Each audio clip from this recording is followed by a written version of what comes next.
Bueno, comenzamos entonces. Muy buenos días a todos, a todas, a todos. Vamos a dar inicio al primer panel de las terceras jornadas sobre las prácticas docentes en la universidad pública, el proyecto político académico de la educación superior en el contexto nacional y regional. Este panel se titula Trayectorias y sus ejes o ideas fuerza tienen que ver con el derecho a la educación superior, las políticas institucionales y las estrategias pedagógico-didácticas para el fortalecimiento de las trayectorias estudiantiles. Mi nombre es Matías Causa y en primer lugar quiero agradecer a todo el equipo de la especialización en docencia universitaria de la Dirección de Capacitación y Docencia de la Secretaría de Asuntos Académicos de la Universidad Nacional de La Plata y muy especialmente a Glenda Morandi por esta invitación a presentar el panel. Es un gran honor y un gusto para mí poder estar compartiendo con ustedes este panel en este momento quizás inimaginable y conmovedor, pensando en su magnitud. Pienso, por ejemplo, en la multiplicidad de docentes, investigadores, investigadoras, colegas y estudiantes que estarán escuchando nuestras palabras, diálogos y reflexiones, y fundamentalmente la de los tres especialistas de nuestro panel de hoy, Bárbara Bricioli, Karina Lastra y Aníbal Viguera. A ustedes también muchísimas gracias por esta participación. Celebro muchísimo que en este contexto donde se agudizan las capacidades para poder mantener los espacios de diálogo académico, estemos realizando la tercera jornada sobre las prácticas docentes en la universidad pública.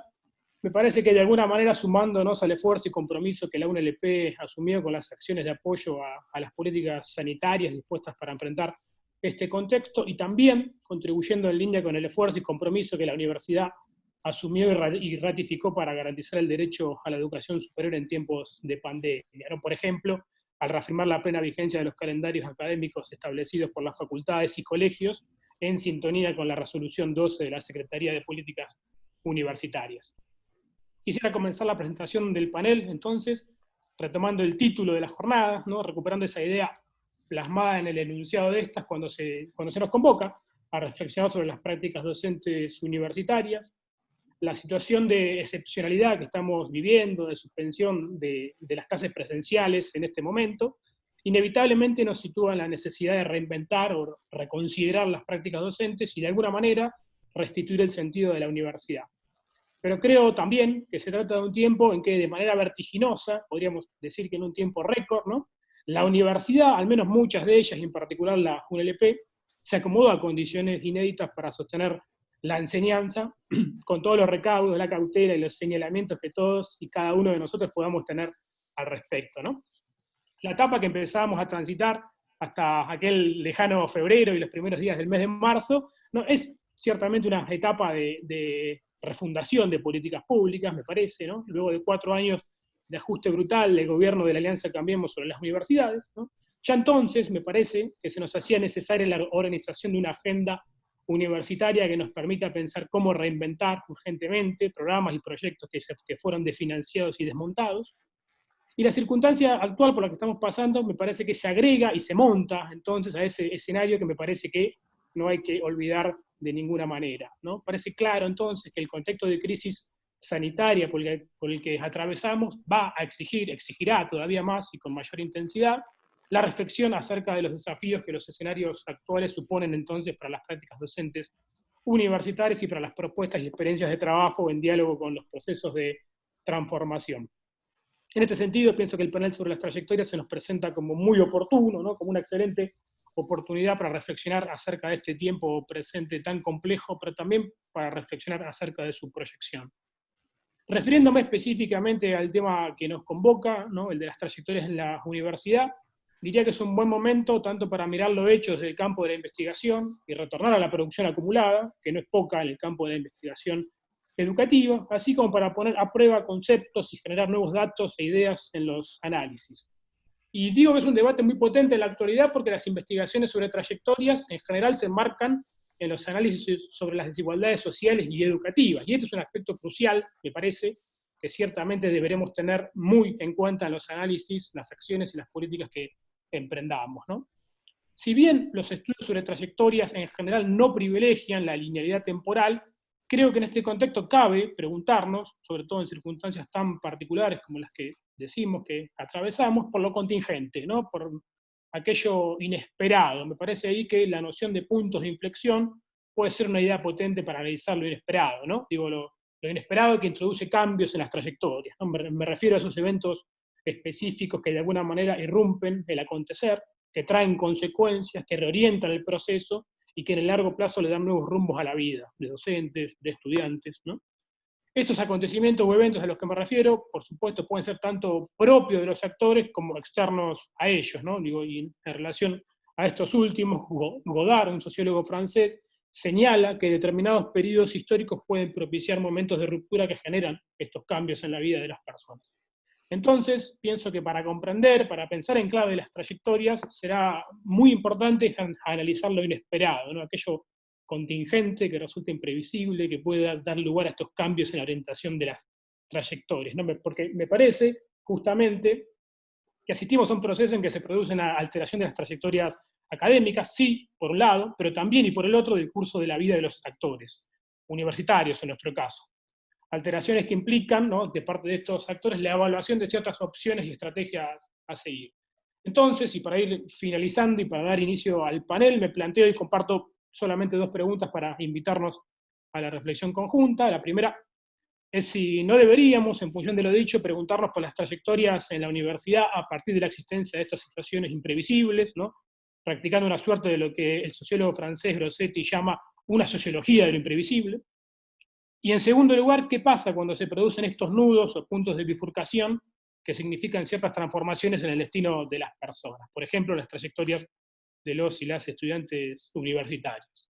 Bueno, no quiero ocupar más tiempo. A continuación le vamos a dar la palabra primero a Bárbara Bricioli, luego a Karina Lastra y por último a Aníbal Viguera para que nos aporten sus miradas, sus reflexiones y análisis sobre el tema de hoy, las trayectorias.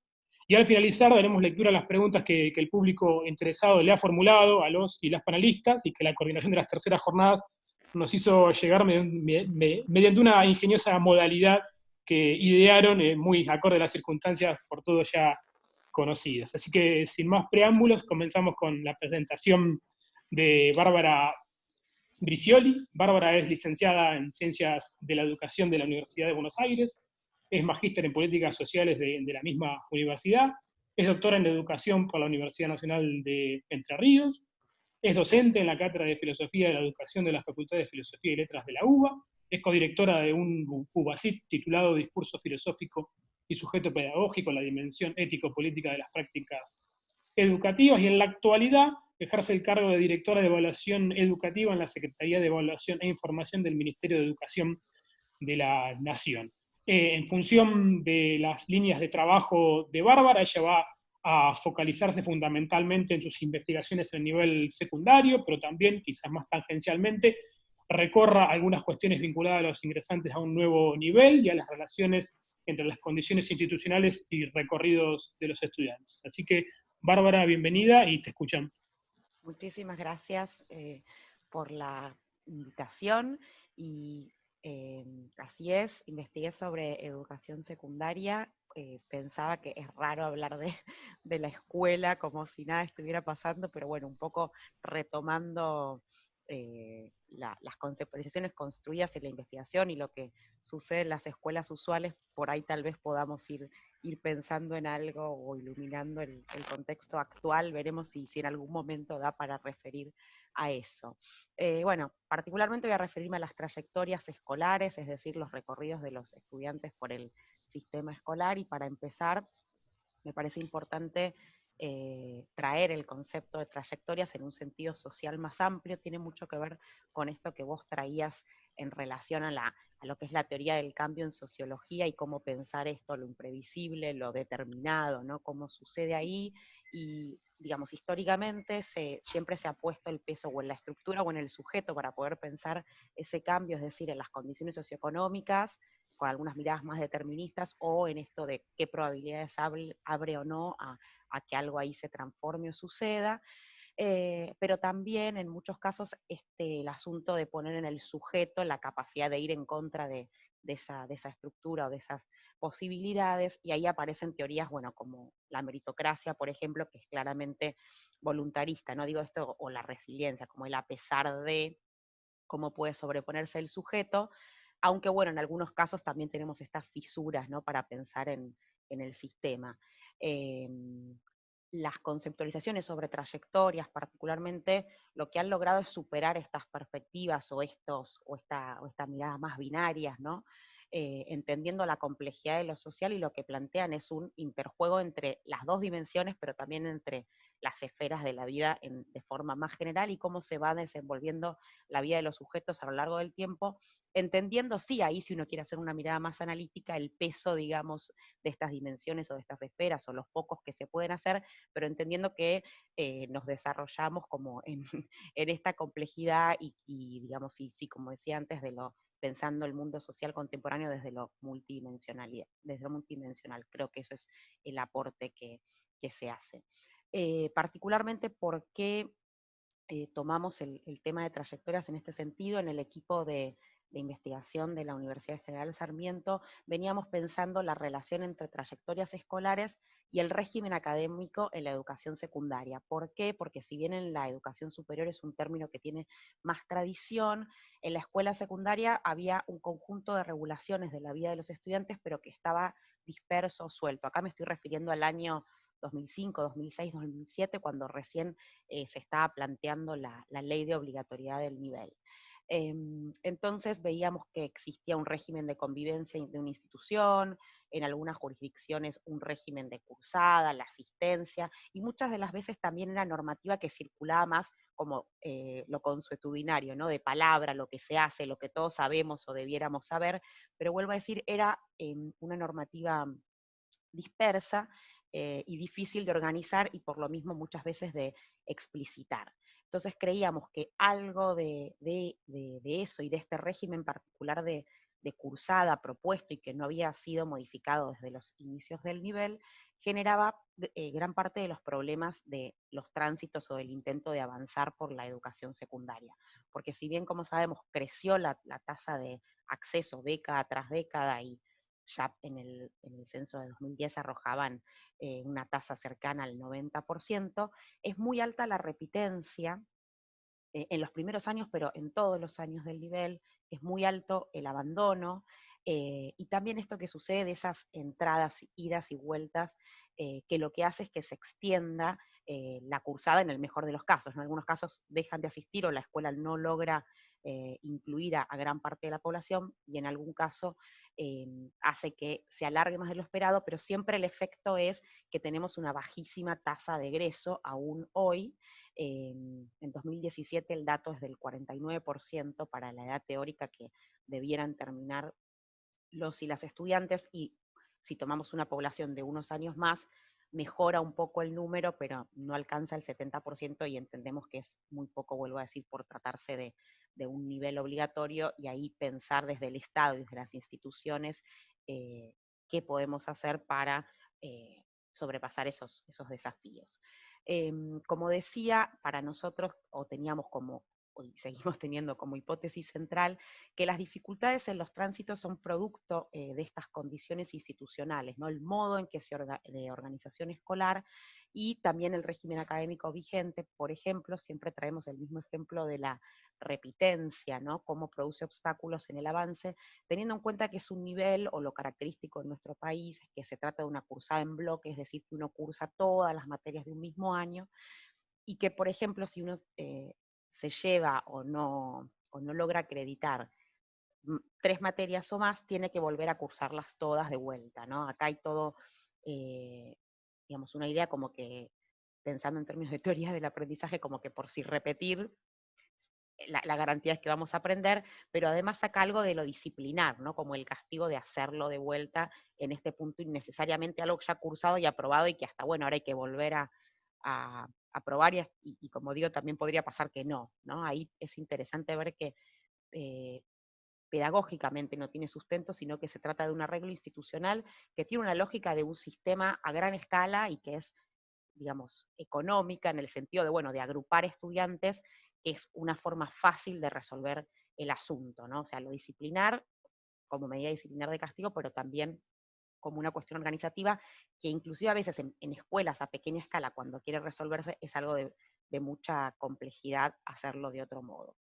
Lo que analizamos entonces en en ese momento y en diferentes proyectos de investigación fueron otros formatos u otras regulaciones o experiencias en educación secundaria, y notábamos que los tránsitos eran diferentes, es decir, unas condiciones de escolarización diferentes, un régimen de académico diferente, permitía o producía otros tránsitos. Entonces acá sumamos con fuerza, así como decía, la dimensión más estructural o más subjetiva de las trayectorias, sumamos con fuerza lo que es la dimensión institucional como central para pensar los recorridos de los sujetos por el sistema escolar. Intentando comprender los efectos de pasaje, o esto que decía, cómo una institución en relación con otra puede hacer a la diferencia, puede hacer tránsitos más amables o, digamos, con mayor grado de avance, con más posibilidades. Acá claramente se plantean dos tensiones, ¿no? Por el tipo de experiencias que analizamos y demás. Lo que parecía es que estas escuelas, o ciertos proyectos que facilitan los tránsitos por el nivel, muchas veces se las acusa como de facilismo, ¿no? Y esto es interesante porque como si tuviera que ser difícil, ¿no? O está la lógica del esfuerzo de los que ya fueron o fuimos exitosos en el sistema educativo, y bueno, porque ahora tiene que ser fácil para ellos, ¿no? Si para mí yo me tuve que esforzar, para mí fue difícil, ¿no? Como esa lógica bien burguesa, de bueno, yo ya estoy de adentro, y ahí como un guardián, ¿no? De quienes tienen el privilegio de poder acceder o no. Y a su vez una tensión que acá sí me parece, como para poner el foco a algo bien interesante, relacionada a que muchas de las veces esas experiencias por fuera de lo que es la escuela común, aún reguladas también desde las jurisdicciones o desde distintos programas, hay una sospecha sobre esas instituciones de que su oferta fuese deficitaria, ¿no? O menor, o de menor calidad. Claramente, desde el equipo de investigación, pero también lo digo a título personal, entendemos que el derecho a la educación es a la oferta relevante, es decir, a que no solo sea acceder o transitar, o bueno, pasar por pasar, sino que se logren aprendizajes, saberes, digamos, que eso abra justamente o posibilite desde las herramientas que esa formación aporta, ¿no?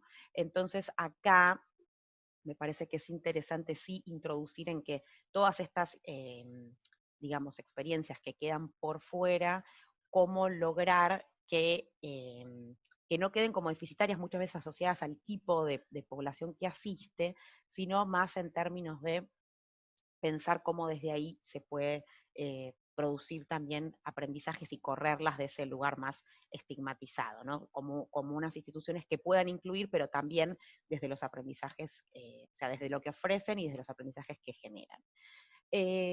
Por otra parte, con respecto a los ingresantes y las ingresantes a un nuevo nivel, en esto que, bueno, yo estoy trabajando o conversando sobre el nivel secundario, pero también vamos a hablar por el nivel superior, y me parece que es interesante, aunque sé que los colegas van a retomar más estos temas. Algo crucial para pensar en relación con la construcción del oficio de estudiante y de los acompañamientos necesarios para que eso se produzca en los momentos de recepción, ¿no? Es decir, muchas veces, como planteaba antes en esto de lo que los docentes que formamos parte de un nivel, las docentes, damos por sentado muchas cosas que debieran saberse porque estamos ahí, porque por ahí para nosotros ya son obvias, pero ponernos en el lugar de quien está ingresando, ¿no? Y pensar que necesitan ser guiados, orientados, que tenemos que enseñarles cómo son las reglas de la institución, cómo funcionan, qué tienen que saber, ¿no? Porque esta idea de que del oficio de estudiante que se construya autónomamente, o que cada uno se las arregla, como nos pasó seguramente cuando ingresamos en la universidad, digamos, siempre uno se apoya en un conocido, en alguien ahí que va viendo, pero esta cosa de eso novedoso y donde no hay, como hostil, ¿no? En algún sentido eso iniciático, creo que debemos poner el ojo en los momentos de recepción, y que puedan preverse dispositivos desde lo institucional, es decir, transversales, pero también cada docente tomarlo como parte de nuestra propuesta de enseñanza, ¿no? El ir alertando, el ir mostrando, diciendo cómo es la cursada, cómo hay que manejarse, qué prever, ¿no? Como ahí anticipando algo en términos esto, de que se puedan apropiar de las reglas las y los estudiantes que ingresan, pero también que puedan ir teniendo unos tránsitos como más a conciencia, ¿no? Que puedan conocer y que, digamos, eso les permite también a ir decidiendo que justamente como estudiantes que ir haciendo en cada caso. Pongo acá un ejemplo que me gusta mucho de la escuela secundaria de la Universidad General Sarmiento, que fueron construyendo, porque ahí sí hay un régimen de cursada donde pueden elegir materias, que inicialmente era la figura de los coordinadores de curso, los que decían, bueno, vos como ya tenés estas materias o estás iniciando este nivel y las otras, en esto de que era una lógica no que tienen que cursar todas de un mismo año, bueno, cursar tales en función de sus horarios y de las materias que ya traen aprobadas. Lo que se fue haciendo, y digo por eso, como una construcción paulatina y en esto de lo acompañado, es que un año se dijo, bueno, acá está toda la información de cómo es el plan de estudio, acá está las reglas de la escuela, las correlatividades, los que podés y no no se los largó solos, pero sí se los puso a elegir, ¿no? Tenían que construirlo. Entonces, hubo frustraciones, hubo miedos, hubo idas y vueltas, pero después, con acompañamientos necesarios, vuelvo a decir, con materiales, pero también el apoyo de los coordinadores, lograron elegir tránsitos que fueran a la propia medida, ¿no? Entonces, acá me parece interesante como pensar la autonomía, pero como una construcción acompañada, ¿no? Esto me parece que como para pensar en la construcción del oficio. Creo también, digamos, porque en esto hay que ser, me parece tengo que ser clara, que digamos, la escuela de la Universidad General Sarmiento, como puede ser la de La Plata u otras, son escuelas donde hay, digamos, políticamente se pueden definir muchas cosas, y hay recursos y hay figuras, digo, tienen en algún sentido algunas condiciones extraordinarias, pero que no quiero que quede solo en eso esto que estoy diciendo, sino que también creo que en escuelas usuales se pueden organizar acciones de bienvenida si tenemos esta conciencia de que los y las ingresantes necesitan conocer esas reglas de nuevo nivel, entonces pueden preverse como acciones institucionales para ir haciendo como una inducción en ese nuevo formato y en esas reglas, para no dejarlos solos, ¿no? O asumir que van a lograr y que lo van a ir conociendo, sino como asumirlo como un asunto de enseñanza, y que creo que después, ahí sí, desde lo institucional se puede planificar para que cada docente o todos los docentes, todas desde las diferentes materias, puedan ir tomando esos temas, ¿no? Como parte de la propuesta de enseñanza, pensando que la inclusión no es como algo suelto, bueno, hay que incluir, sino que tenemos que hacerlo desde las propuestas de enseñanza, ¿no? También en estos términos que decía de lograr aprendizajes relevantes, que creo que es la finalidad también de los pasos por las instituciones educativas. No sé cómo estamos de tiempo, pero podría ir ya cerrando, ¿no? Con esta idea que decía me parece que para retomar los desafíos pendientes del nivel secundario puede resultar, o puede dar pistas, o puede ser clave pensar la relación entre condiciones institucionales y trayectorias escolares o recorridos de los estudiantes, como para ir transformando lógicas ya instaladas en acciones necesarias para que los estudiantes puedan avanzar y finalizar. Bueno, muchas gracias, Bárbara. A continuación proseguiríamos entonces con Karina Lastra. Karina es profesora en Ciencias de la Educación por la Facultad de Humanidades y Ciencias de la Educación de la Universidad Nacional de La Plata. Es doctoranda en Políticas y Gestión de la Educación Superior en la Universidad Nacional de 3 de febrero. Se desempeña como profesora adjunta regular de la Cátedra de Pedagogía 1 y como investigadora en temas de universidad y políticas de educación superior en el Centro de Estudios Interdisciplinarios en Educación, Cultura y Sociedad, en CEIEX, y en la Escuela de Humanidades de la Universidad Nacional de San Martín. Bueno, ha participado en grupos de investigación PIC y PICTO sobre temas afines, ha sido co-coordinadora del Grupo de Trabajo sobre Educación Superior, Políticas Institucionales Inclusivas en el marco del primer Congreso de Ciencias Humanas, organizado por el Laboratorio de Investigación en Ciencias Humanas de la UNSAM CONICET en noviembre del año 2019, y tiene un conjunto de publicaciones relevantes sobre el mismo tema.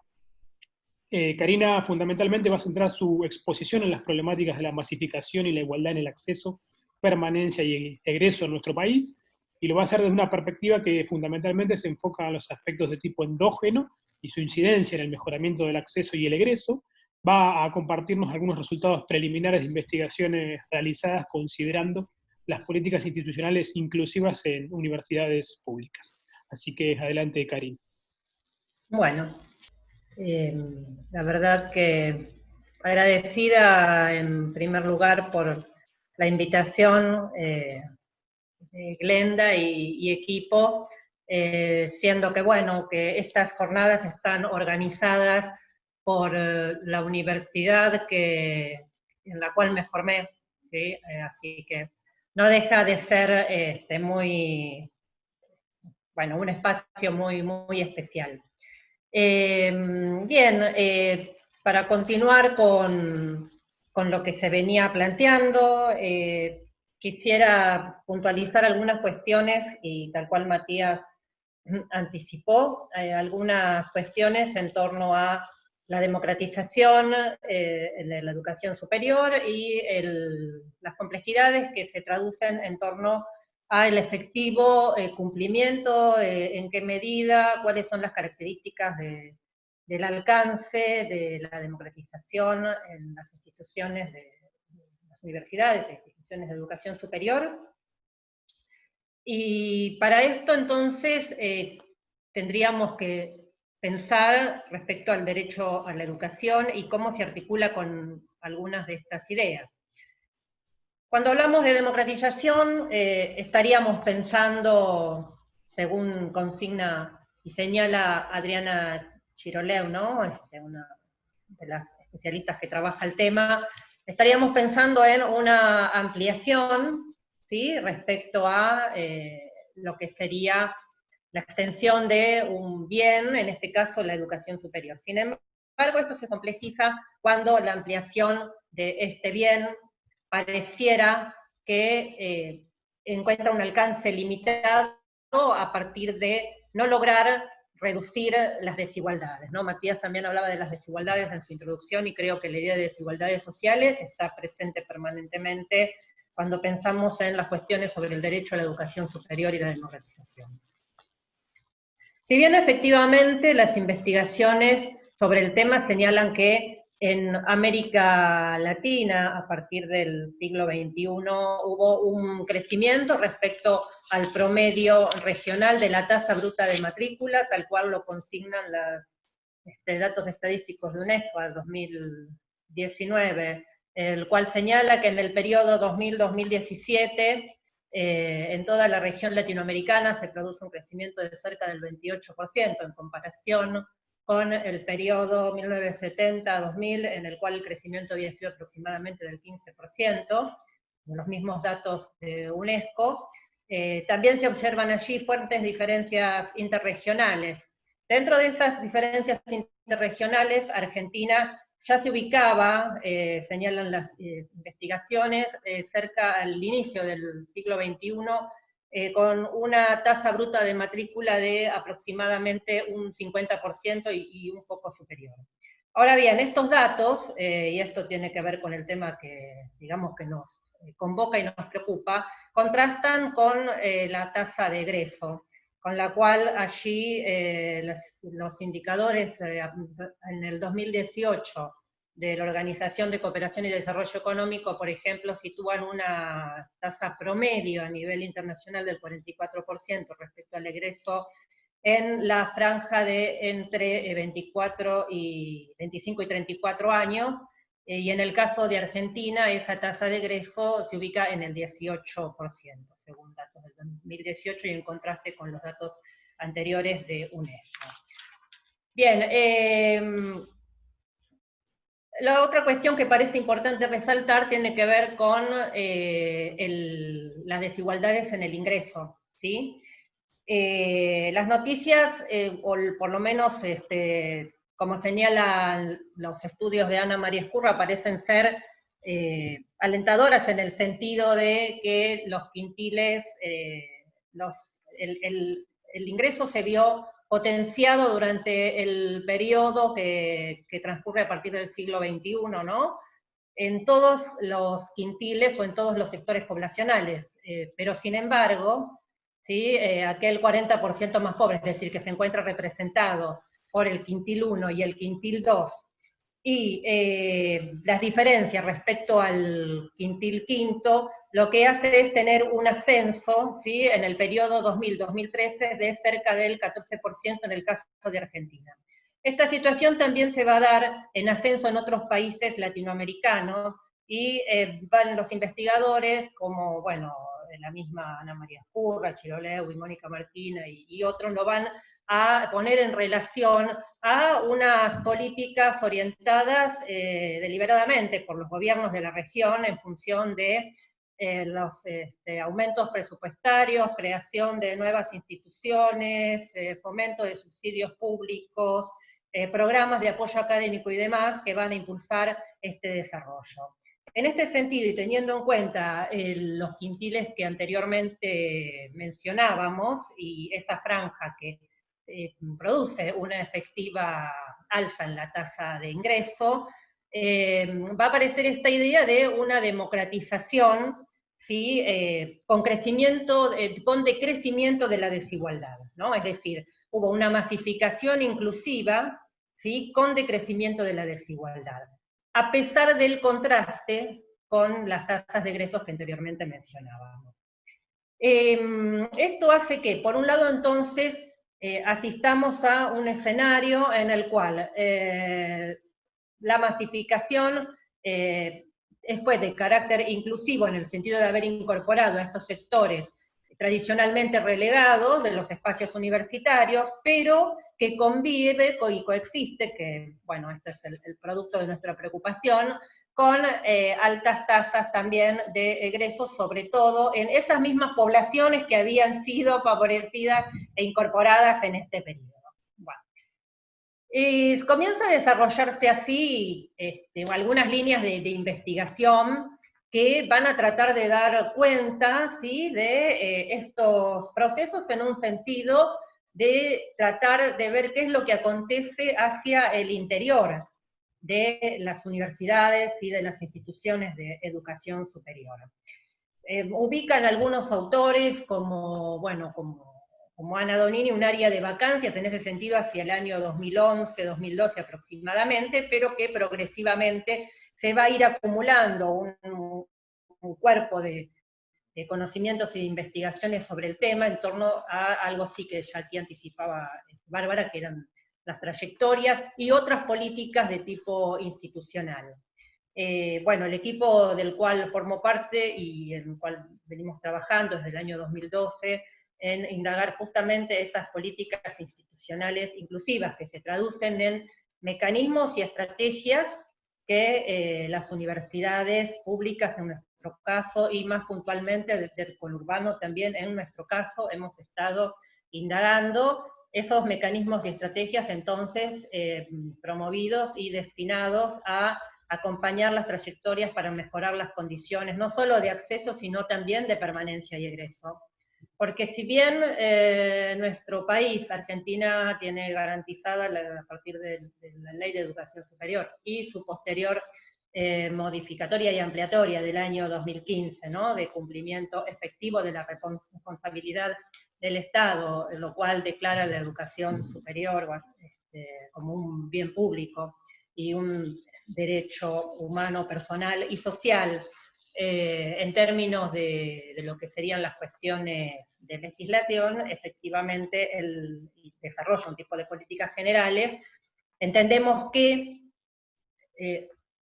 la cuestión de la permanencia y el egreso requiere de acciones y políticas específicas. Bueno, este conjunto de investigaciones que desarrollamos, les decíamos, desde el año 2011 y que han tenido distintos momentos y bueno, también los resultados preliminares se encuentran en distintas publicaciones y a partir de algunos, el grupo de trabajo que conformamos también el año pasado, a fin del año pasado, en el Congreso de Ciencias Humanas, han tenido un desarrollo, podríamos decir, fructífero.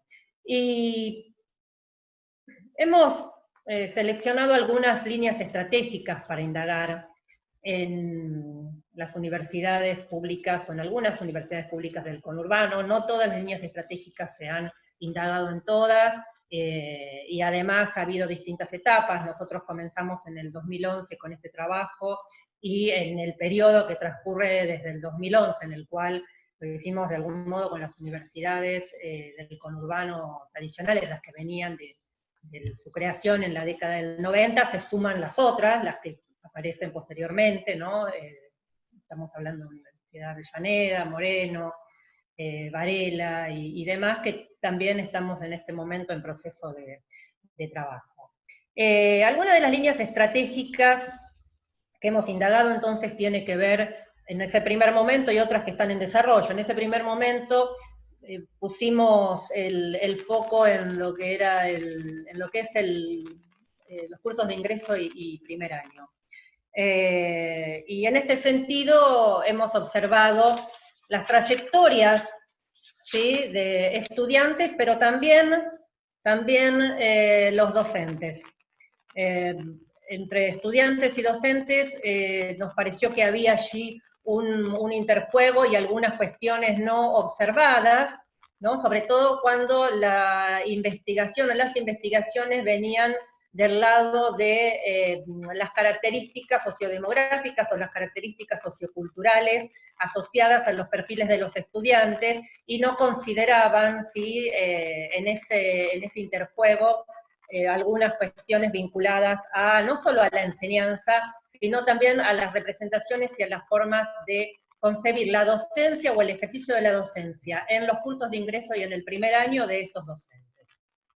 Entonces, sobre los cursos de ingreso hemos hecho algunas observaciones en las universidades estudiadas, como que en general son de carácter centralizado y cuentan con algunas materias introductorias, de las cuales en general apuntan a relevar y compensar ciertas habilidades que se considera que no vienen bien preparados o que vienen con algunas dificultades en su formación de la enseñanza secundaria, para lo cual lengua o los talleres de escritura o los talleres de lectura son casi una materia obligada, como también así lo es alguna materia o algún espacio dedicado a la preparación para la vida universitaria o introducción a los estudios universitarios, o algo que orienta en términos no solo de saber cómo manejarse en los ámbitos académicos, sino también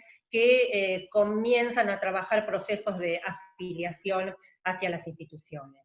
Estos cursos introductorios suelen durar entre un cuatrimestre y 6 semanas, de acuerdo a la institución. Señalaba entonces que hemos detectado entonces tanto instituciones que, que trabajan con las cuestiones de las materias estas obligatorias, pero algunas otras también introducen alguna particularidad en torno a la carrera elegida. Aparece también la cuestión de la distribución de materiales y las becas de estudio en todas las universidades como una forma de acompañamiento y de apoyo en el inicio de estas trayectorias. En lo que es primer año, ya una vez los estudiantes y las y los estudiantes ingresados, ¿sí? También se observan una serie de acciones y dispositivos de acompañamiento en el inicio. No siempre articulados con el curso preparatorio, con el CPU, los cursos de preparación universitaria, o depende del nombre similar que se le otorgue en cada universidad, pero sí hemos observado que no siempre el tramo, ¿sí?, que suele verse como, o suele percibirse como una continuidad, pero no necesariamente institucionalmente se efectiviza como una continuidad entre ese ingreso y el primer año, y que es donde se produce, ¿sí?, mayoritariamente un abandono importante. Durante el primer año hay una serie también de acciones destinadas a acompañar, como pueden ser, bueno, las clases de apoyo disciplinares, como pueden ser las tutorías, ¿sí?, que en aquellas de carácter disciplinario y aquellas de carácter, yo diría, afiliatorio, ¿no? Hay universidades que implementan tutorías que tienen que ver directamente con un tipo de apoyo a determinadas materias, que pueden provenir de las cátedras o no, y otras que tienen un carácter afiliatorio. Programas de mentorías, estudiantes ya terminando, ¿sí?, las carreras que acompañan a estudiantes ingresantes, y también hemos observado, no en todos los casos, pero sí en en algunas unidades académicas, quizás no en toda la universidad, la revisión de programas de estudio de las estructuras curriculares.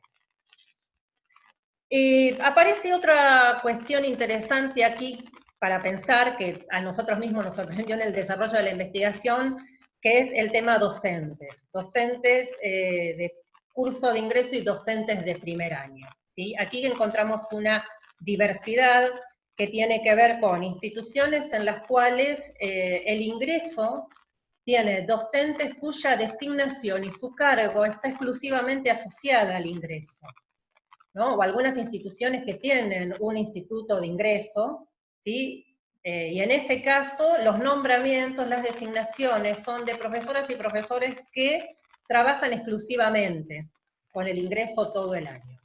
En el otro extremo, ¿qué podríamos encontrar? Agarrar una lista y ver qué profesores les queda un cuatrimestre, por ejemplo, sin cubrir, o una dedicación que hay que completar y es asignado al ingreso. Esto lo que hemos detectado es que provoca no solo una situación de un tanto compulsiva respecto a ir a trabajar a un espacio en el cual suele ser vivido como un castigo, porque además los cursos de ingreso también son muchas veces durante el periodo de verano, porque tener que cubrir un cuatrimestre en el cual no le toca dar clases. Bueno, esto transcurre no sin malestar, pero además con lo que tendría que ver la cuestión también, llegamos a pensar respecto al perfil docente, ¿sí? Acá en este sentido, el perfil docente, considerando el tramo ingreso y primer año, no estaría muy considerado. Respecto a primer año, también los perfiles docentes, ¿sí? Hemos visto que no suelen ser considerados en función de ese primer año tomado como ciertas particularidades o una problemática en sí misma, sino que, por supuesto, son docentes que forman parte de las cátedras o están en las cátedras, bien por instancias de concurso, o bien por selección, es decir, por sus antecedentes académicos, pero no considerando ciertas particularidades que pareciera que los docentes de primer año podrían, no deberían, pero sí podrían cumplir en función de este acompañamiento a las trayectorias, ¿no? Es toda una discusión siempre en los espacios académicos, pero bueno, resultados de investigación. Y otra cuestión muy importante es la estructura de las cátedras. A ver, aquí uno encuentra instituciones donde la cátedra está conformada por una persona, la cátedra unipersonal, ¿sí? La profesora, el profesor que hace todo. Atiende a una comisión importante, un número de estudiantes, y a su vez tiene a su cargo todo, de dar el teórico, dar los prácticos, corregir, hacer experimentaciones. Y del otro lado tenemos las estructuras de cátedra, sobre todo en las universidades del conurbano que están más consolidadas, que han tenido un desarrollo institucional importante, en el cual hay una estructura de adjuntos, JTP, de ayudantes y demás. Es otra cuestión que también hemos observado que aparece como relevante en lo que tiene que ver el tramo de primer año y sobre todo primer año. Bien, como otra línea estratégica hemos observado el bienestar estudiantil, las acciones de bienestar, mecanismos y estrategias vinculadas al bienestar estudiantil, que son muchas. Nos hemos concentrado en el tema becas, pero son muchas. Podríamos mencionar que aparecen en todas las instituciones, ¿sí? Relevadas, los comedores estudiantiles, con los menúes a bajo costo, en algunos casos las bibliotecas centrales, con los programas de libre acceso, inclusive las bibliotecas digitales, los programas de asistencia médica, programas de asistencia psicológica, y diversas cuestiones también asociadas al bienestar, y muy puntualmente el tema de las becas, ¿no? Las becas en este caso, hemos visto que más allá de las becas que llamamos externas a la institución o nacionales, todas las instituciones cuentan con un sistema de becas o de apoyo, sistemas de apoyo económico, ¿no?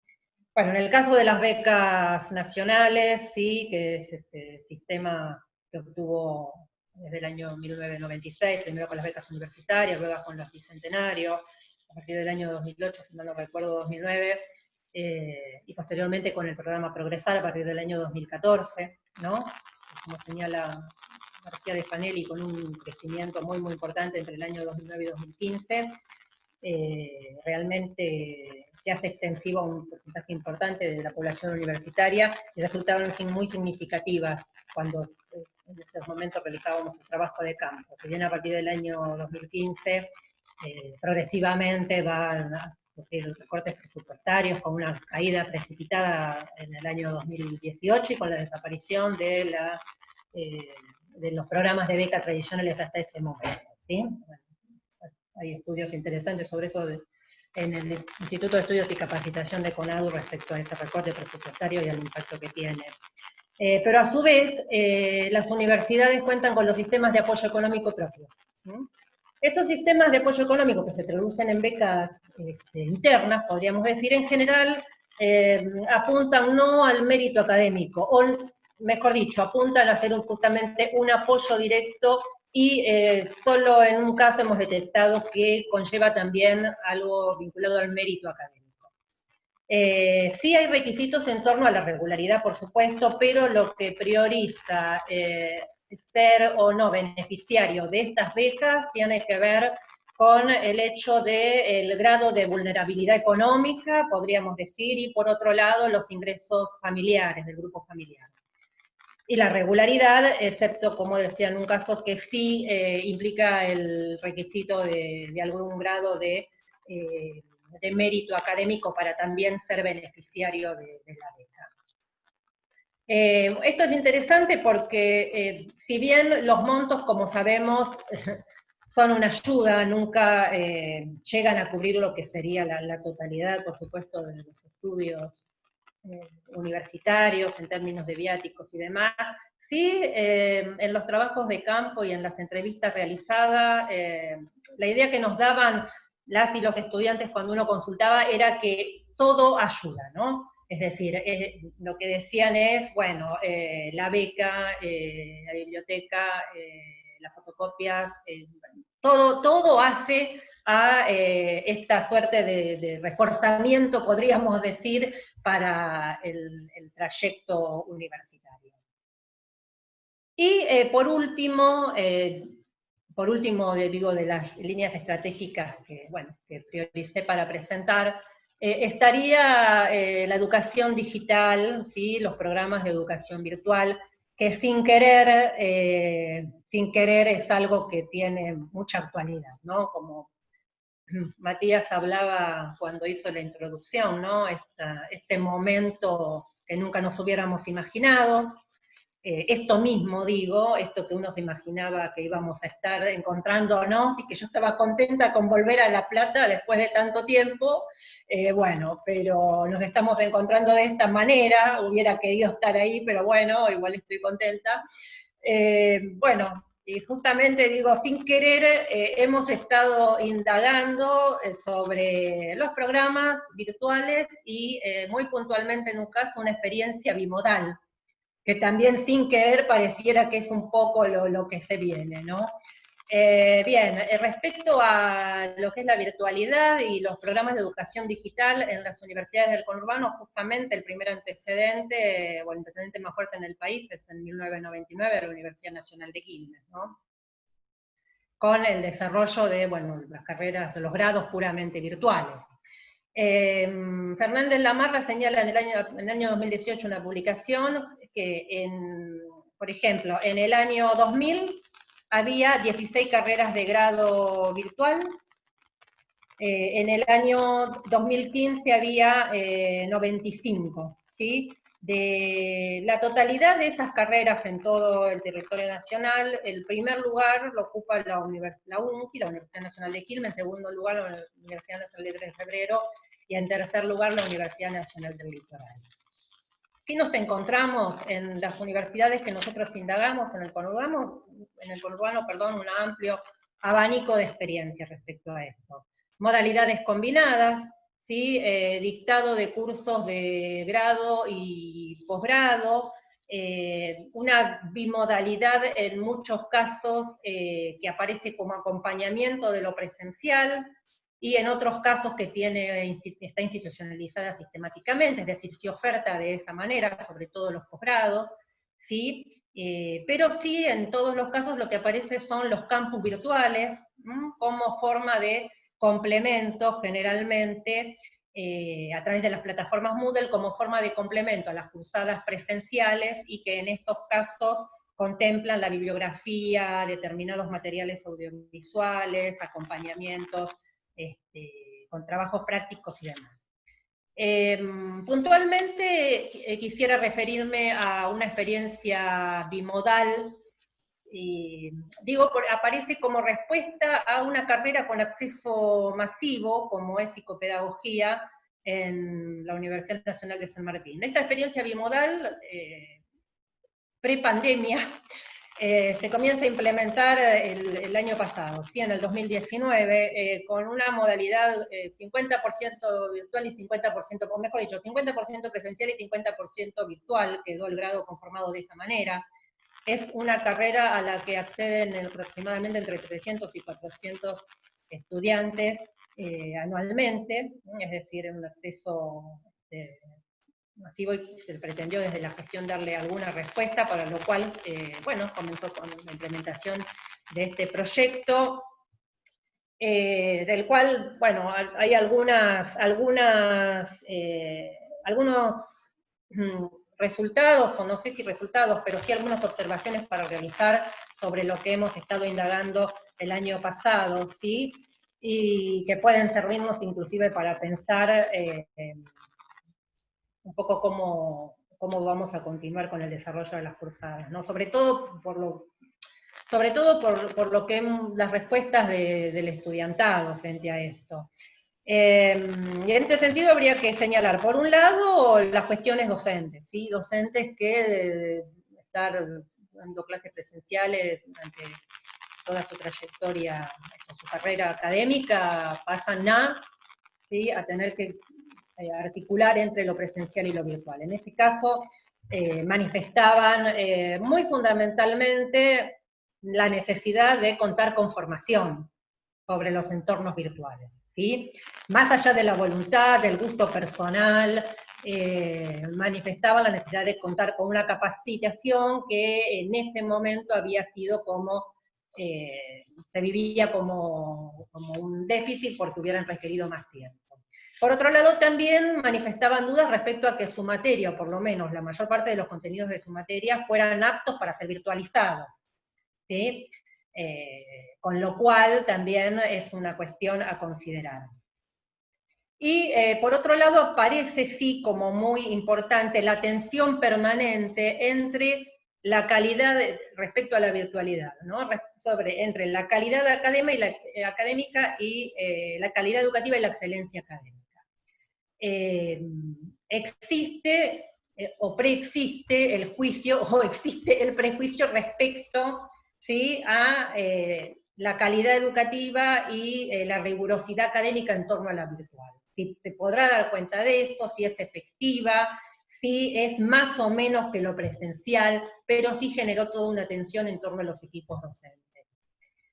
Y respecto a los estudiantes, ¿qué es lo que hemos estado observando respecto al estudiantado? Bueno, nosotros le preguntábamos sobre obstaculizadores o facilitadores. Sobre todo en el formato bimodal, pero sobre todo apuntando a la virtualidad, que era lo que nos interesaba indagar, ¿no? A ver, en este sentido, voy a comenzar por los facilitadores, lo que ellos veían como facilitadores. Por un lado, que decían que disponen de mayor tiempo para el estudio. A ver, concurren una semana presencial, tenían, y una semana virtual. Una semana presencial, una semana virtual, y así alternaban todo el cuatrimestre. Consideraban que tenían más tiempo para el estudio. El hecho de una semana cursar presencial y una semana hacerlo en la casa, decían que les quedaba más tiempo para estudiar. Por otro lado, también, este sí es un dato interesante, que tenían menos gastos en viáticos y en comida, digamos, ¿no? La semana que no iban a la universidad representaba un ahorro en viáticos y un ahorro también en todo lo que implica estar esas horas en la universidad. Y por otro lado, también algo interesante desde lo pedagógico era la variedad de recursos que ofrecía el aula virtual.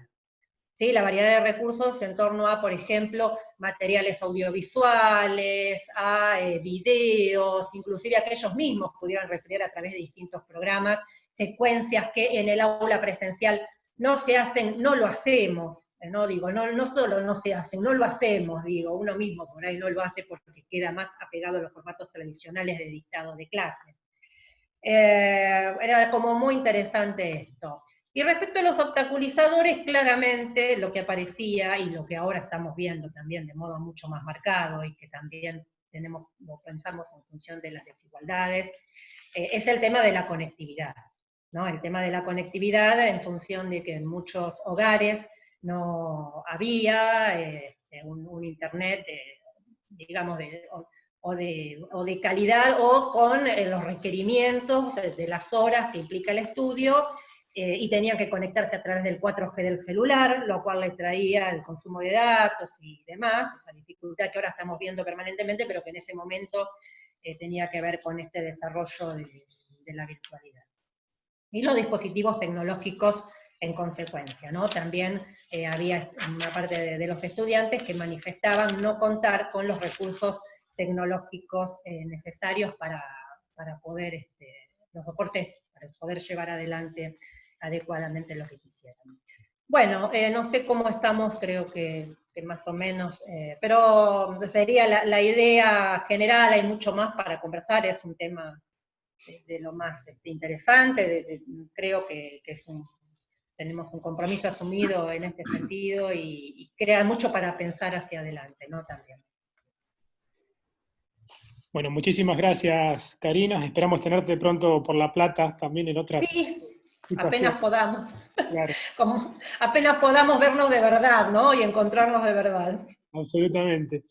Bueno, vamos a pasar entonces a la presentación de Aníbal Viguera.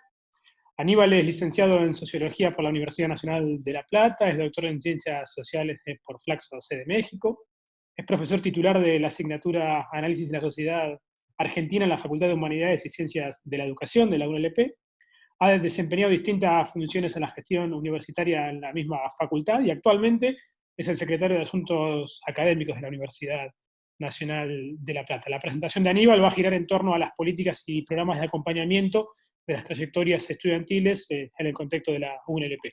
Adelante, Aníbal. Bueno, ¿qué tal? Buenos días. También muchas gracias por la invitación a participar de estas jornadas y en particular de este panel.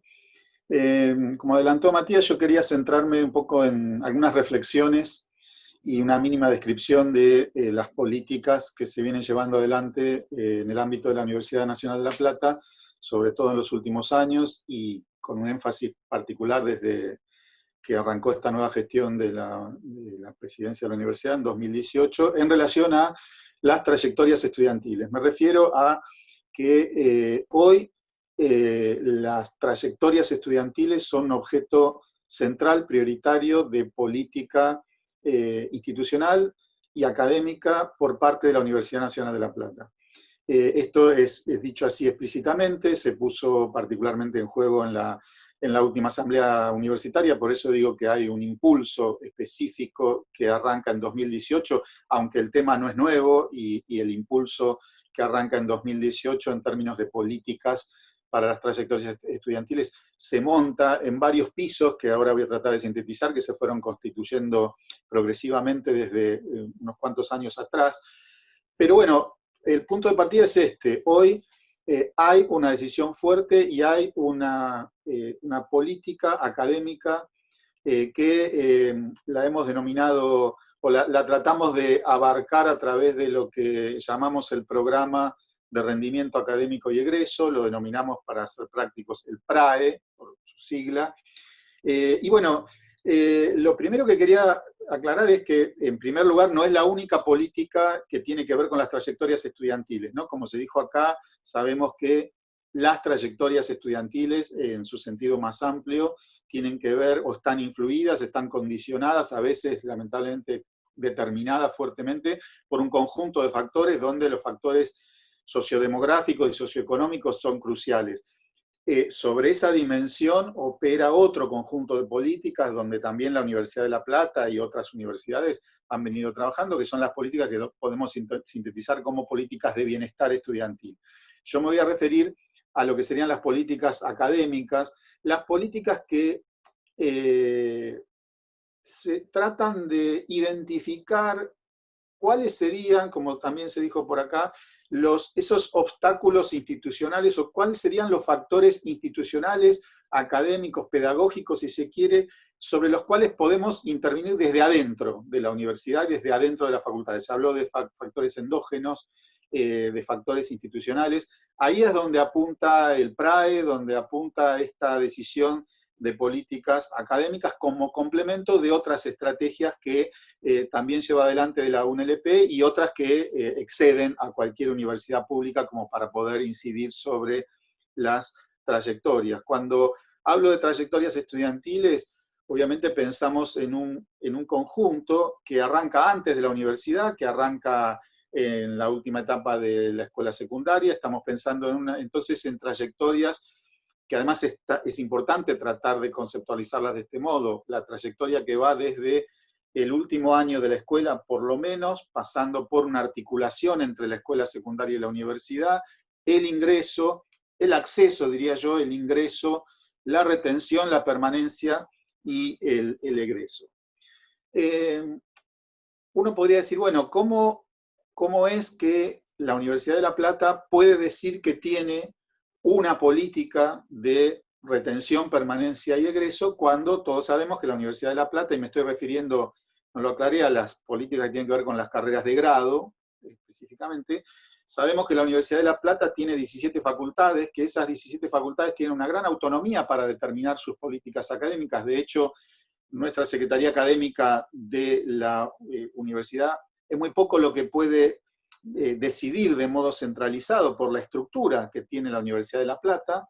Y en ese sentido, bueno, es una primera pregunta, ¿cómo puedo decir yo que hay una política cuando en realidad las políticas académicas son decisión de cada una de las facultades? Bueno, ese sería un aspecto en el cual no me voy a detener, pero donde sí hemos logrado generar un consenso respecto a que las trayectorias estudiantiles tienen que ser un foco de atención institucional específico. Y esto me parece que no es menor, el hecho de que sean consideradas un objeto prioritario de atención, y en esto están de acuerdo las 17 facultades, y lo que hacemos desde la presidencia es impulsar distintos tipos de estrategias que proponen las facultades y que a su vez nosotros volvemos a proponer, que ponemos en común, mostramos, bueno, estas facultades están haciendo tales y cuales políticas, y a su vez, un dato no menor, desde la presidencia de la universidad, esas estrategias que proponen y que implementan las facultades se financian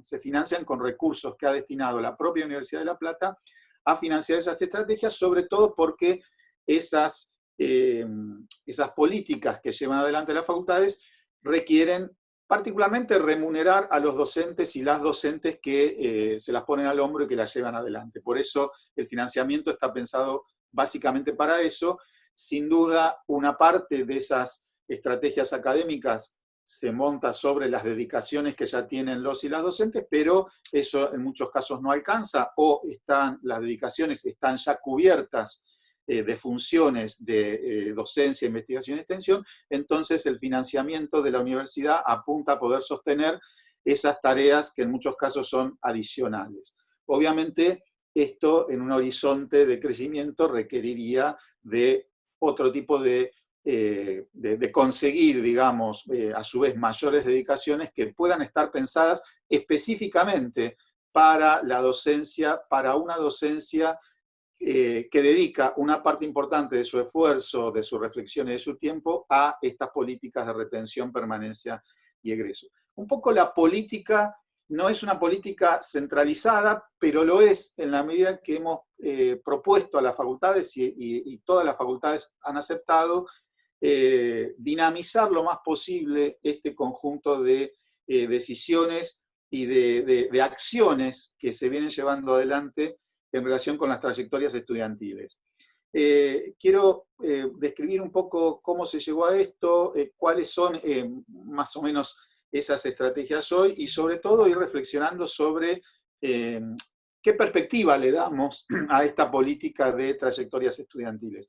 Obviamente el punto de partida para para sugerir y promover este nuevo impulso tiene que ver con la lectura de los indicadores que hace tiempo que no nos satisface. Acá se dijo, si bien celebramos que ha habido un aumento constante en las cifras de ingreso a la universidad, no estamos conformes con la capacidad de retención que tenemos las universidades públicas y entre ellas la Universidad de La Plata, y sobre todo no estamos para nada conformes con las tasas de egreso que tenemos. Yo podría decir en relación al promedio nacional en la Universidad de La Plata, y un poco a partir de estas políticas que arrancaron antes de 2018, quizá estamos un poco mejor que los promedios nacionales.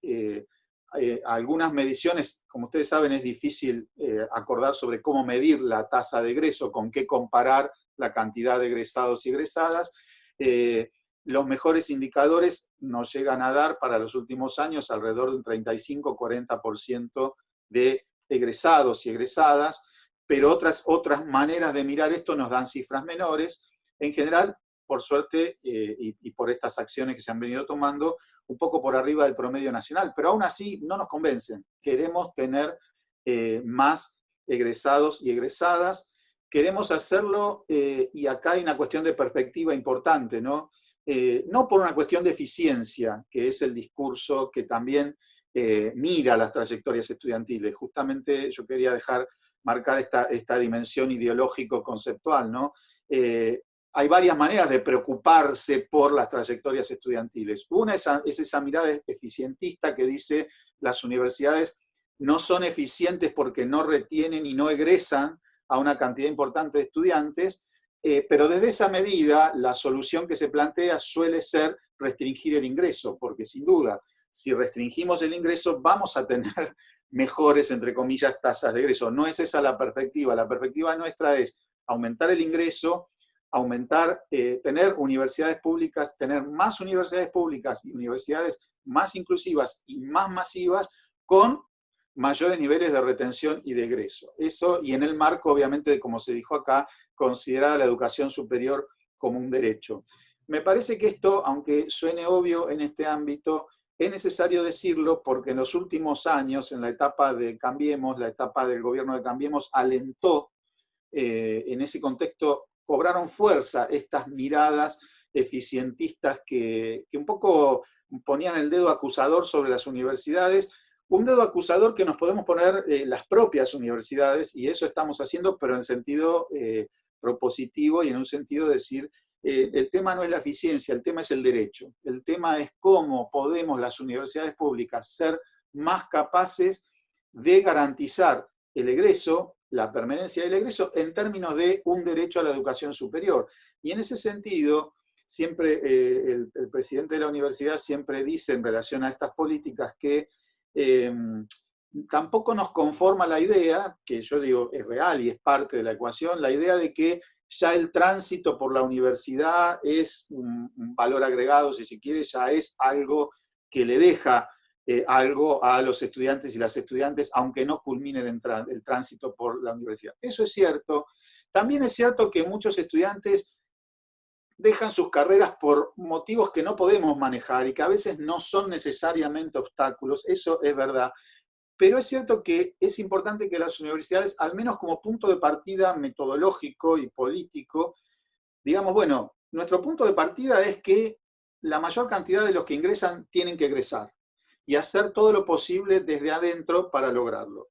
En este encuadre es que nuestro programa actual de rendimiento académico y egreso trata de cubrir justamente estos distintos momentos de las trayectorias y se monta sobre un piso previo que tiene que ver con que, yo diría, si miramos históricamente, el primer foco de atención estuvo puesto sobre el ingreso. Pero acá lo interesante es que ya desde fines de los 90 y comienzo del siglo XXI, lo que aquí cambió fue también cambiar la mirada sobre el ingreso. El ingreso en los 90 nos llevaban a pensar un ingreso restrictivo, tanto por la normativa que se trataba de instalar, como por las restricciones presupuestarias que tenían las universidades. En ese sentido, y en el marco de que a partir del 2003 y unos años después en particular, las universidades pudimos tener mayores presupuestos, más infraestructura y demás, eso ayudó a que el ingreso pudiera ser pensado de otra manera. Y ahí surgieron un montón de estrategias de cursos de ingresos donde se pasó de la idea del ingreso restrictivo o incluso selectivo a la idea del ingreso, como se dijo acá antes, como una estrategia, creo que Bárbara usó la expresión momento de recepción.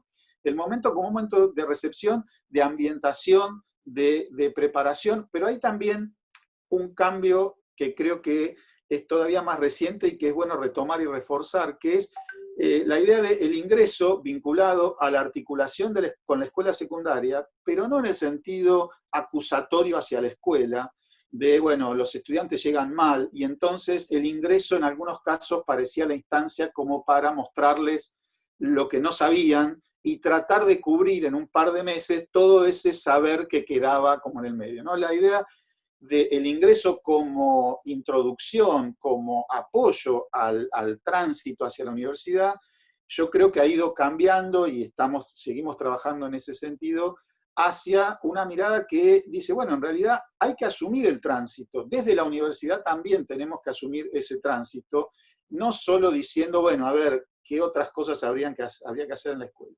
Entonces, el ingreso se empieza a articular con, valga la redundancia, esa articulación con la escuela, pero también con el primer año, y llevó a la idea de pensar el primer año como una instancia específica.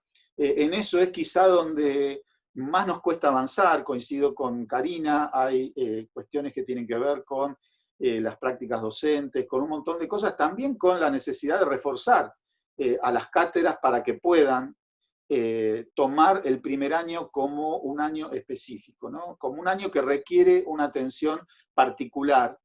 Y bueno, el primer cambio entonces tuvo que ver con el ingreso. En la Universidad de La Plata hubo un conflicto político histórico con la anterior gestión de la Facultad de Medicina, que obviamente no voy a recuperar acá, pero me parece que paradójicamente esa pelea que finalmente ganamos, que ganó la universidad en su conjunto, en el sentido de haber terminado con un ingreso que era salvajemente restrictivo en aquella Facultad de Medicina, eso también le permitió a la propia universidad repensar el ingreso en su conjunto. En esa pelea, si se quiere, se dio una nueva valoración, una nueva conceptualización de lo que significan las políticas de ingreso.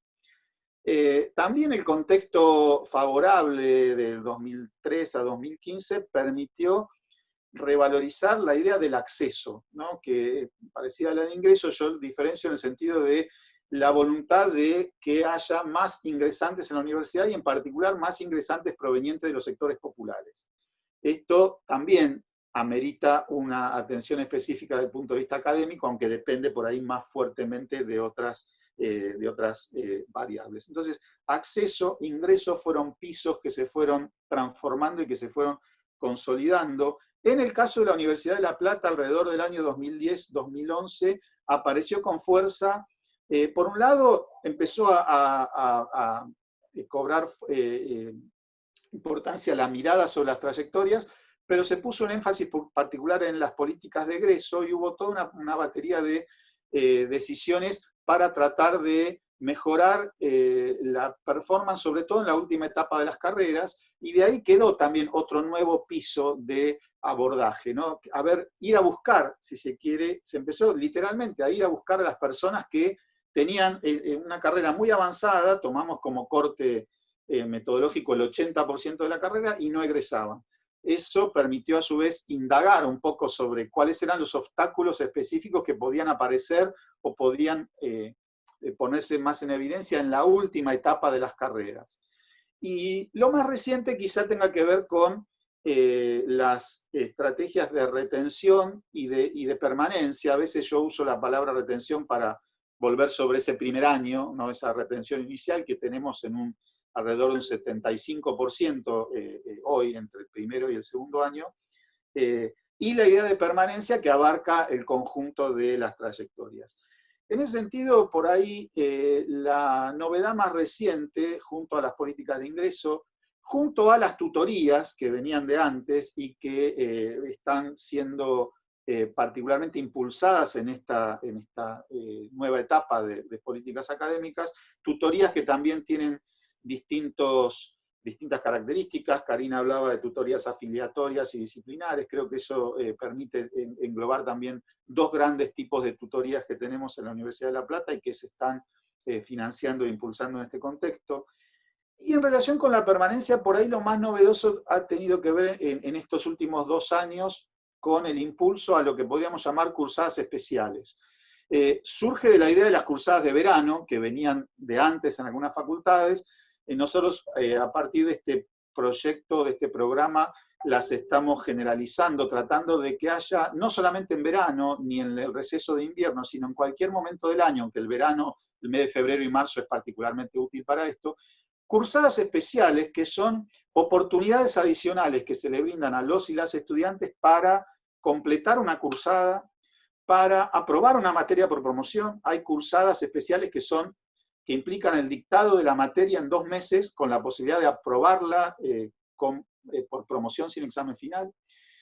Hay cursadas especiales que tienen que ver con una preparación para rendir examen final, con algún nexo con el examen final, ¿no? Algún nexo específico entre quienes hicieron ese curso de preparación y las características de los exámenes finales que se les van a tomar.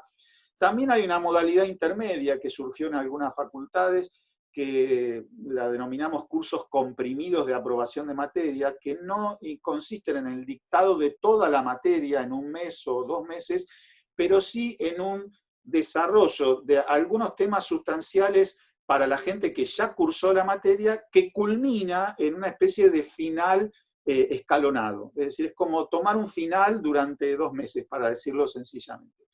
Esto es ilustrativo, hay otras modalidades. A lo que me refiero es que junto a las estrategias de ingreso, a las tutorías, al programa de egreso que estamos también potenciando todo lo que podemos, se le dio fuerte impulso a esta idea de cursadas especiales que, dicho sea de paso, también son un objeto de análisis y de atención. Muchas cátedras están encontrando que lo que por momento les parecía una cosa como, no, ¿cómo voy a dar la materia en 2 meses? En muchas cátedras se está revalorizando esta experiencia de cursada concentrada. Para algunas materias no funciona, para otras ha funcionado sorprendentemente bien, sobre todo para una mirada que a priori parecía así, bueno, no, ¿cómo voy a darlo de un cuatrimestre en 1 mes o 2 meses? Bueno, todo eso forma parte de estos aprendizajes constantes que también son promovidos desde estas políticas académicas. Bueno, para ir redondeando entonces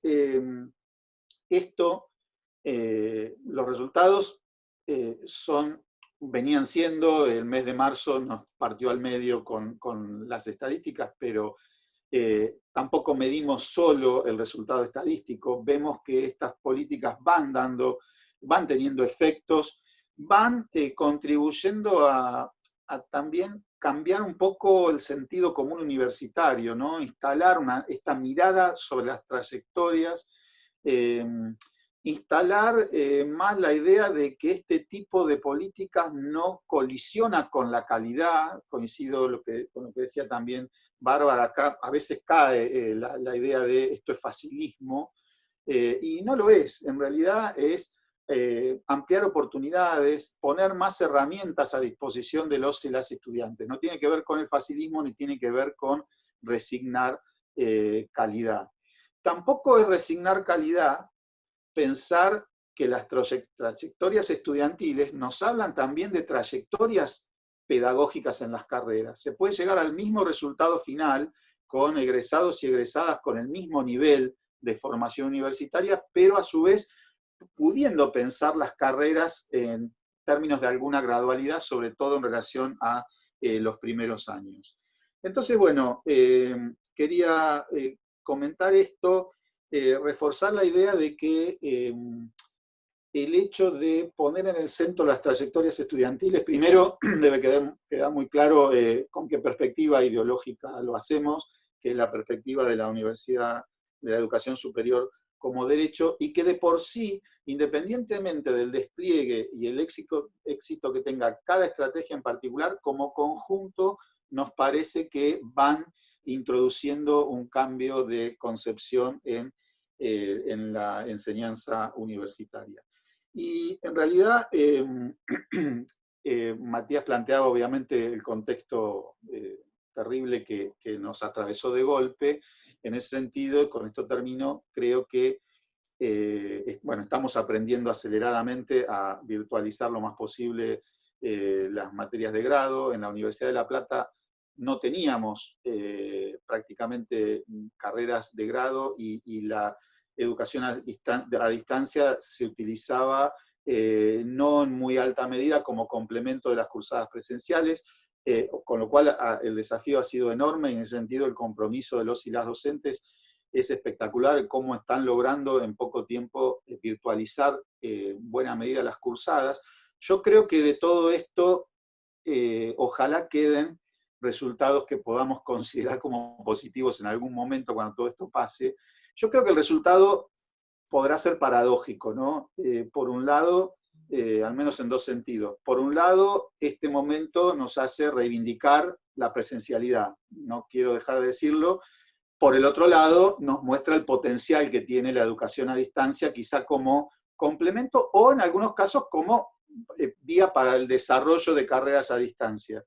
Pero sobre todo como complemento. Creo que de ahí va a quedar un aprendizaje que va a permitir que la incorporación en mayor medida de las estrategias virtuales permita mejorar justamente los niveles de inclusión, permita poner más herramientas a disposición de las cátedras de los y las docentes y de los y las estudiantes. Pero acá viene la otra paradoja, ¿no? Hay que tener cuidado porque así como podemos ver que la educación a distancia nos permite pensar en herramientas para la inclusión, también pone en evidencia una vez más la desigualdad de acceso. Esto es claramente visible en las escuelas, lo vemos en las escuelas de la universidad, también, quizá no tanto, pero también en la universidad. Entonces hay que ver la manera de regular eso. Sí, seguramente vamos a querer impulsar más la educación a distancia, pero teniendo en cuenta que a la vez que incluye, deja fuera a muchas personas, sobre todo por problemas de conectividad. Pero bueno, seguiremos trabajando en este sentido de la inclusión y del mejoramiento de las trayectorias estudiantiles. Gracias. Muchas gracias, Aníbal. Bueno, nos quedan las preguntas del público interesado que nos hicieron llegar desde la coordinación. Yo las puedo leer y también las puedo compartir aquí para que la vean por escrito en el chat, si les parece. No están dirigidas a nadie en particular, así que las toman como les parezcan. La primera de las preguntas que nos plantea el público tiene que ver con cuáles consideran que son los desafíos a las prácticas docentes y a las propuestas curriculares institucionales que las trayectorias estudiantiles, cada vez más diversas, plantean a los procesos de democratización de las universidades públicas. Esa es la primera de las preguntas. Yo ahí se las copio para que también tengan mejor registro.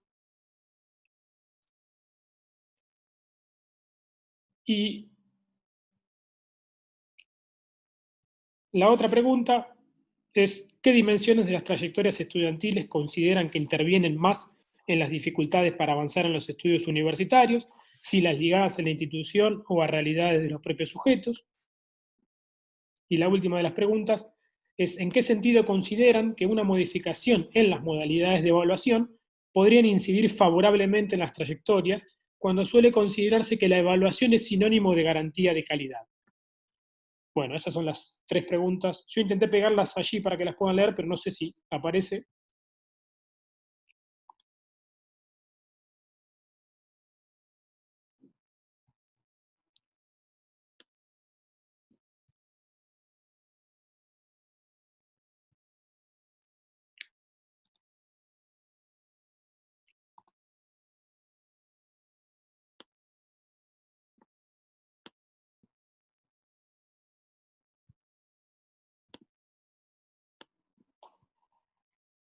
Bueno, si quieren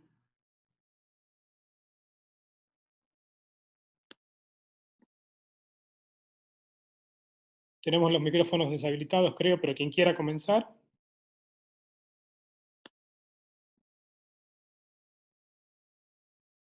Ahí está. Bueno, creo que un poco fuimos retomando estas distintas preguntas en las intervenciones de alguna manera, pero me parece interesante tomar el asunto de la evaluación, porque tal vez nos referimos específicamente, y a nosotros nos pasó en el equipo de investigación que en un primer momento, lo traigo para secundaria, pero creo que para la universidad es equivalente también, por las problemáticas similares en términos más pedagógicos y institucionales académicos que podamos tener, que tienen que ver con, en un principio la preocupación estaba en esto, ¿no? En poder sostener las trayectorias, que sigan asistiendo, como entender las dificultades más en esos términos, por qué dejan de venir esto, bueno, es la institución, es las realidades difíciles que pueden tener, ¿no? Como todas esas preguntas, cómo apoyamos, qué dispositivos, de qué manera, cómo acercamos, bueno, hacer que estén. Eso nos lleva a los desafíos de las prácticas de enseñanza. Bueno, ¿cómo hacemos que nuestras propuestas de enseñanza sean más inclusivas? Y muchas de las veces me parece que ahí está el tema de, bueno, cómo lograr propuestas que ahora aparece, por ejemplo, esto de lo virtual o distintas formas que uno puede encontrar para que sean más accesibles, pero en realidad siempre la evaluación queda para el final, y aparte es de lo que menos sabemos, y en verdad es lo más definitorio, ¿no? Nosotros nos damos cuenta cuando veíamos, bueno, en estos tránsitos, es una sumatoria de decisiones de los docentes y después de la organización institucional que hace que digamos, que te vaya mal, digamos, que no apruebes la materia, que no apruebes el año.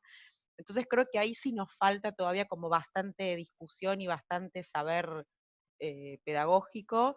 Vuelvo a decir, acá desde lo individual como docentes, sin generalizar, pero creo que es de lo que menos sabemos, ¿no? A la hora de, o sea, como enseñar y demás, pero bueno, al hacer evaluaciones bien precisas, pertinentes, cómo evaluar, cómo calificar, digamos, como que muchas veces se nos juega mucho de lo subjetivo, más de como un saber técnico y específico de cómo resolver situaciones de instancias de evaluación y vuelvo a decir, y todas las decisiones que están, y además en la escala masiva, ¿no? Imagínense un docente ingresante de la universidad que tiene, no sé, 120 estudiantes, si tiene que ahí hacer eso como tan a conciencia, ¿no? Por eso me parecía interesante también esto que traían de, entendiendo que es crucial ese ingreso y el trabajo de esos docentes, obviamente mejorar ahí también las condiciones. Yo no lo decía para la secundaria, pero es crucial, o sea, porque ponemos a las trayectorias de estudiantes en el centro y nos estamos refiriendo a eso, pero está claro que la contracara es que en ambos niveles mejoren, si estamos pidiendo estos acompañamientos y como digo, esta forma de trabajo tan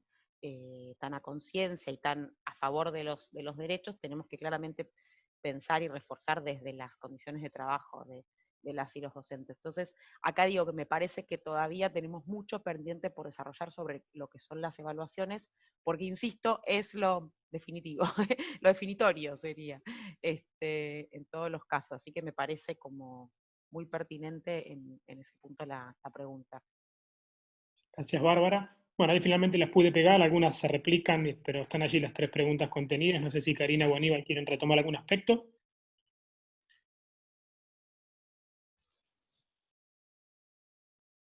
Sí, creo que, como decía Bárbara, un poco las 3 preguntas estuvieron contempladas en lo que estuvimos comentando, ¿no? Yo quería por ahí intentar responder a la pregunta sobre si las dimensiones que más intervienen son las ligadas a la institución o a los propios sujetos. Mi respuesta sería que es imposible contestar por una o por otra.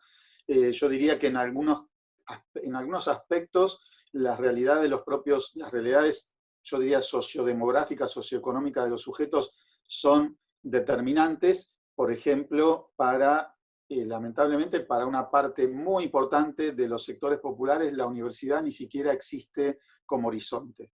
Eso es inabordable desde la institución, más allá de que hay un abordaje posible que son las estrategias territoriales, ¿no? Un poco ir a buscar, ir a tratar con el complemento de ayudas económicas y becas, ir a tratar de despertar, aunque sea la posibilidad de pensar en un horizonte que en general ni aparece. O sea, ahí la realidad estructural, la realidad socioeconómica, como en tantos otros aspectos, es en estas sociedades que habitamos muy determinante.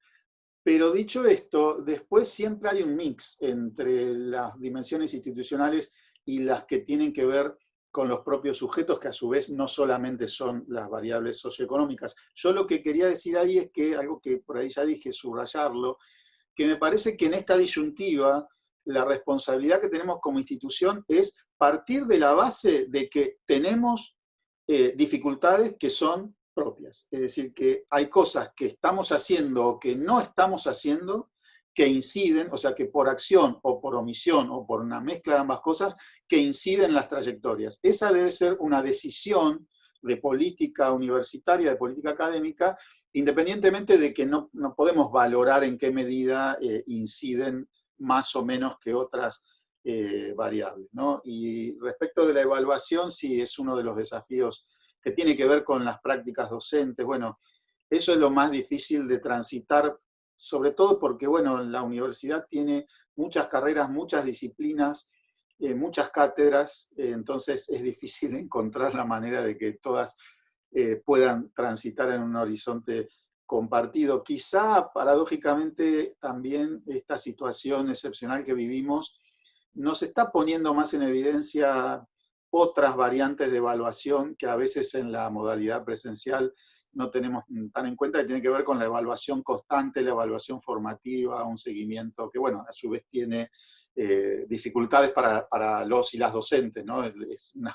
Exige un esfuerzo y una dedicación que muchas veces supera las posibilidades, ¿no? Y tiene que ver con las condiciones de trabajo, pero sí, ahí en la evaluación también evidentemente hay un foco para tener en cuenta. Sí. Karina. Sí, bueno, no, en línea por ahí a esto que señalaba Aníbal respecto bueno, esta falsa dicotomía, no sé cómo plantearlo, entre qué es lo que pesa más o lo determinante, ¿no? Entre, uno podría decir, las condiciones socioeconómicas, socioculturales, lo heredado en términos, ¿no? La herencia en términos de Bourdieu y Passerón, digamos, o bien las estrategias institucionales que veníamos hablando.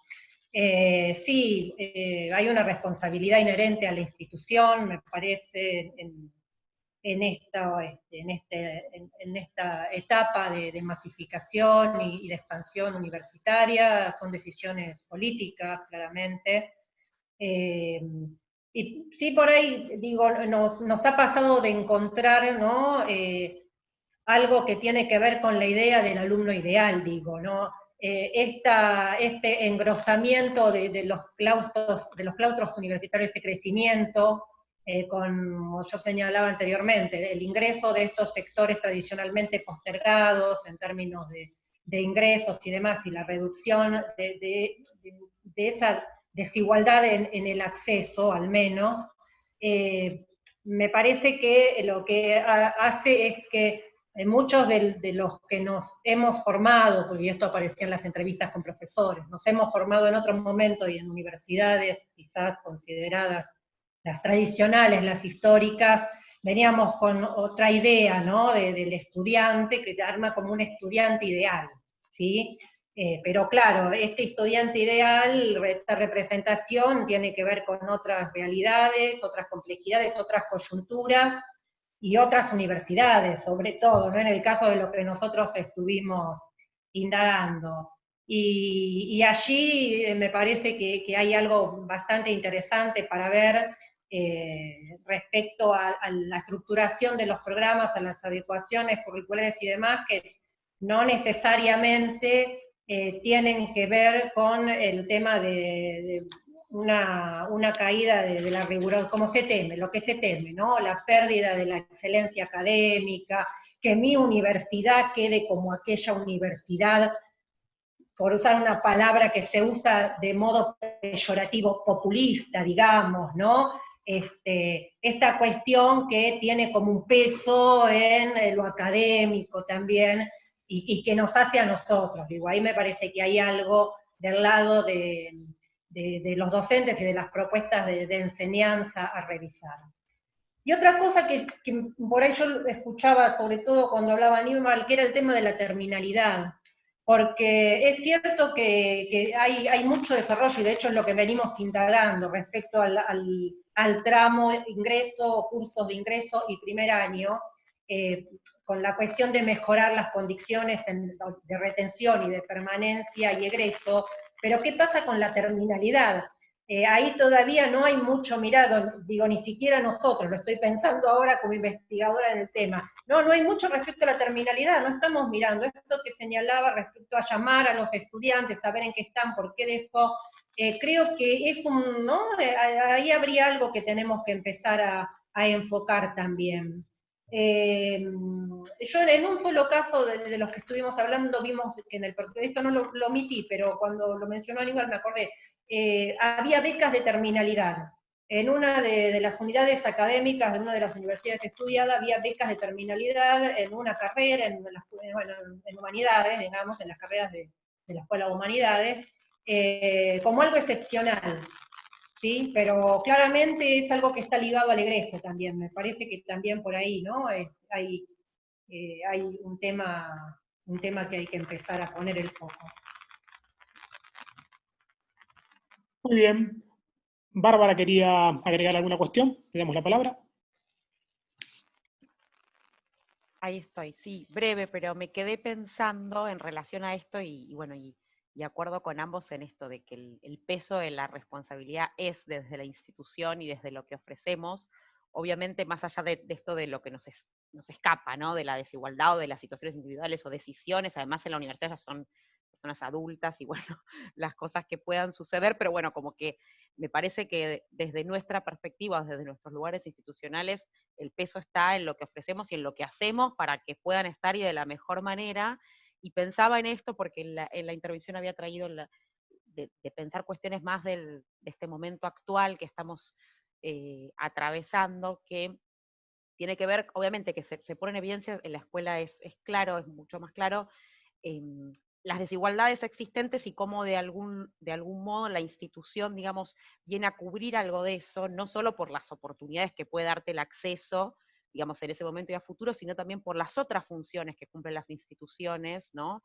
De atención de la salud, de la alimentación, de cuidado, de acompañamiento, de detectar situaciones de violencia de género, o sea, todo eso está apareciendo, digamos, porque está muy contenido en las escuelas y que, bueno, cuando la escuela no está, digamos, todo eso queda suelto y bueno, y muy librado a las posibilidades de cada familia o de cada estudiante, y pensaba en el caso de la Universidad General Sarmiento, una de las decisiones que estaba en cerrar o no, y supongo que a ustedes les habrá pasado algo similar, tiene que ver con que muchos y muchos estudiantes van a comer al comedor estudiantil, porque es muy económico, y es, digamos, y como eso, algo que es un plus, que uno cuando está pensando en la propuesta académica o en las evaluaciones estamos como en otro lado, pero también hay algo de la institución y de ese bienestar que genera, y ese soporte, ¿no? En la vida de los sujetos que me parece como muy importante traer y digamos, bueno, como un modo de responder esta pregunta de cómo ponderamos esas dimensiones, entiendo que vuelvo a decir, más allá de lo que se nos escapa, de lo que podamos sostener como institución, me parece muy importante poner ahí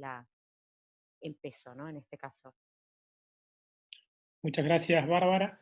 Bueno, ya para ir finalizando, ¿no? Y lejos de la pretensión didáctica de la síntesis, ¿no? Diríame que se ha dado una articulación virtuosa desde la presentación que nos hizo Bárbara respecto del nivel secundario, las condiciones institucionales, los efectos de pasaje, los tránsitos por el nivel. Luego las líneas estratégicas por las que nos condujo la presentación de Karina, sumamente interesantes en las universidades en las que ha estado investigando con su equipo, y llegar hacia las políticas académicas en las que hizo hincapié Aníbal. La verdad es que disfruté mucho vuestras presentaciones y a título personal les quiero agradecer entonces por la calidad de las mismas, y también agradecerles en nombre de la especialización en docencias universitarias y de la Dirección de Capacitación y Docencia de la Secretaría de Asuntos Académicos de la UNLP. Ha sido un placer compartir este panel con ustedes. Muchas gracias y que tengan buenos días.